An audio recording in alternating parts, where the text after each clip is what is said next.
There we go. I mean, that's not rattling, that is, the actual chassis inside is broken. Hi folks, welcome to the channel and thanks for joining me. So today we've got an unboxing video. I'm not sure what's in here. What I can tell you is a huge box and it feels very solid and nicely packaged. So we're going to crack it open.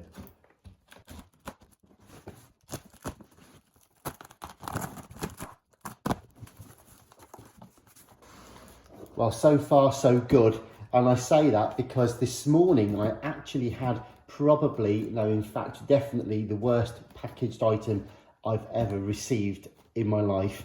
But this one, look, they've done it properly. It's got 3 layers of top card in there. Oh, this is just fantastic. Right, I'm going to tell you a quick story now actually. So this box is about, I don't know, 8 inches, 10 inches deep. It's got 3 layers of card over the top, and I have previously received something in the post that's had the door actually smashed by something going through the front. So when I post stuff, I always put things on the top. But anyway, nonetheless, you can see what it is now, but look at that polystyrene, look at all that packaging around the edge. That's fantastic. That really is brilliant. Absolutely just fabulous. And I don't want to speak too soon, but I can guarantee pretty much that that's arrived safely. Now, just before we get on to what's actually in the box, and you'll know why I'm going to witter on a minute about this packaging, you'll see in a moment. But basically, this particular one has got proper, decent foam inside. There's another, gosh, probably 1, 2, 3, 4 layers of card on the base as well. And that is just fabulous. So anyway, I'm delighted to report that we have ourselves here a JVC 9475 LSB, and you'll notice it's not rattling, and I'll come back to why I say it's not rattling in just a moment. But anyway, here we go. So here's a lovely old 1970s unit, really cool, really rugged. I do love this kind of military-esque kind of green colouring on the front there, that green and black, proper field recorder sort of thing. And it's got the BBC radio sticker on there, so someone was obviously an avid fan of the BBC, and they usually come actually with the little diamond reference stickers as well. I'm going to move in slightly for a better look, but usually the people put their reference stickers on there for the different channels.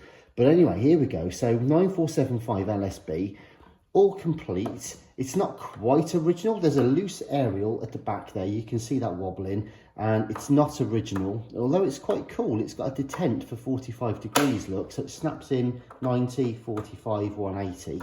But that's an original one there, which I think is a 7-piece. So that one's in nice condition.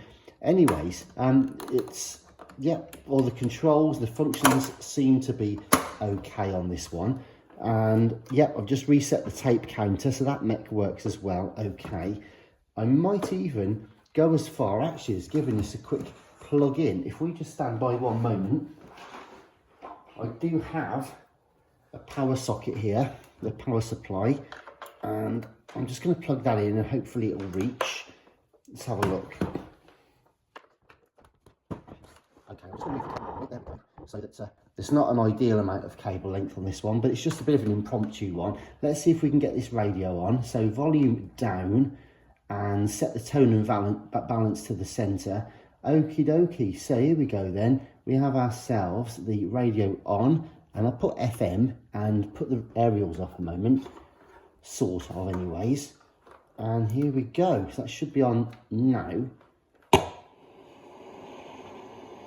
And we'll tune that. Beautiful. Straight away you see the stereo light come on there, and it's just got a real thump. There's a real tightness to that bass actually. That's fantastic.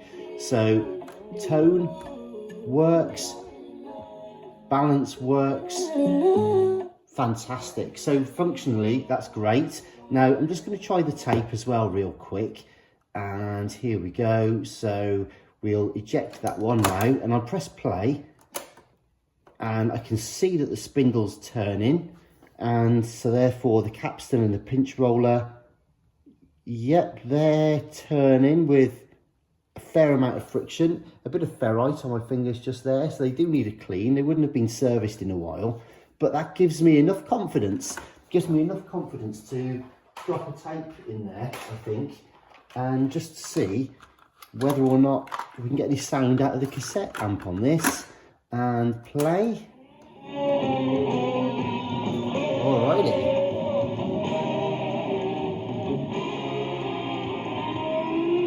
Okie dokie. Rewind is not working. Fast forward. Nah, it's very laboured. You might just see it sort of trying.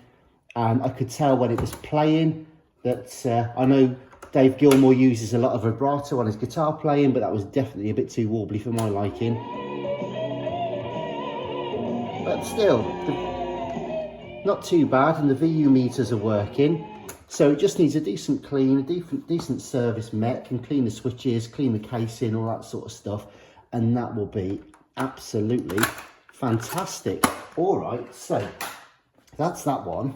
Now, the reason I said stand tight, stand ready for the packaging query was that today I had something else in the post, and I'll just go and fetch it.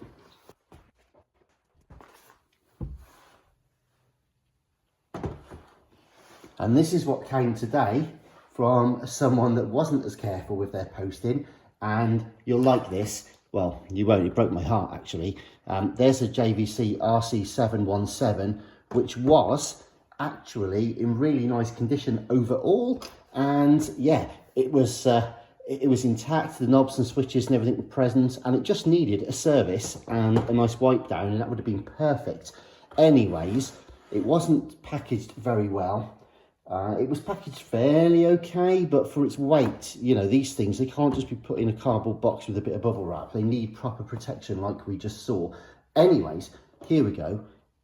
If I just drop the camera down, you'll see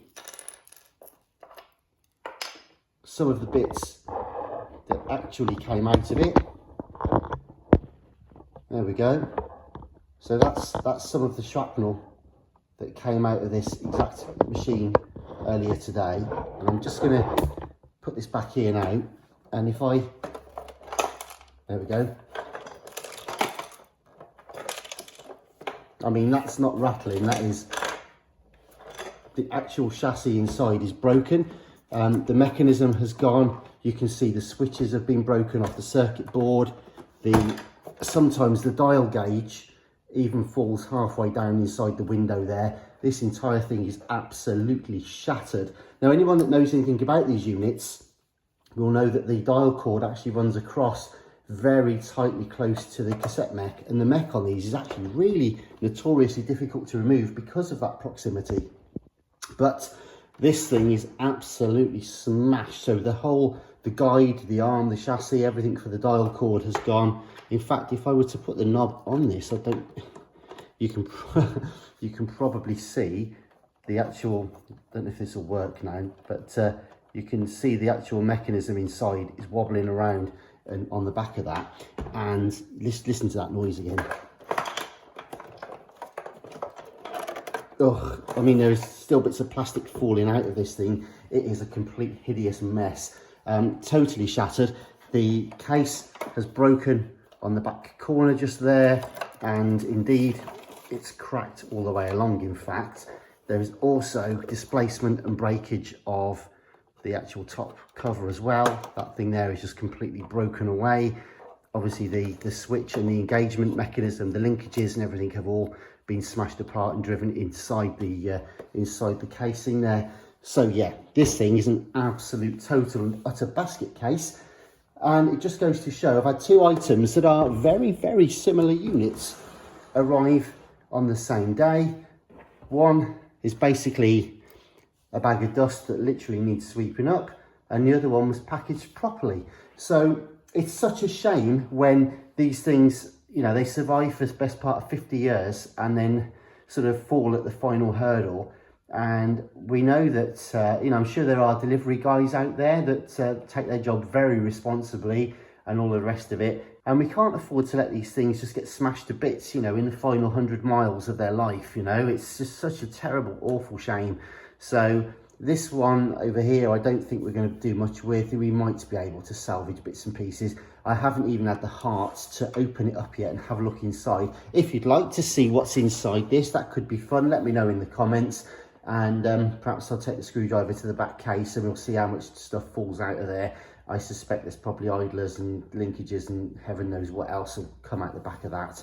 So we might, obviously we can salvage a few of these little control knobs and stuff, but other than that, the whole thing is just junk. So there we go. But anyway, from one extreme to the other. Oh, and by the way, it was such a shame as well, because I've got a few of these units, these 717s, and they're all JVC branded, and this was a really early one, a JVC Nivico branded one, super rare. Now, I don't know whether or not I can perhaps salvage the case. I think the front casing is broke. Oh dear, hear that noise, good Lord. So, who knows? Anyway, I'm waffling on, but I generally try to restore and repair all this sort of stuff. Now, you've got to give me half a chance, guys. If it turns up in that condition, there ain't much fixing of that, I'm afraid. But, however, the rest of it, hang tight, check out the channel, see the repair projects and restoration and service videos that I do here. For those of you that do support me on the channel, thank you very much indeed. It's always a pleasure having you guys along. And if you're new to the channel, welcome. Please consider subscribing, hitting the bell for updates, and I'll see you soon. All the best for now. Bye-bye.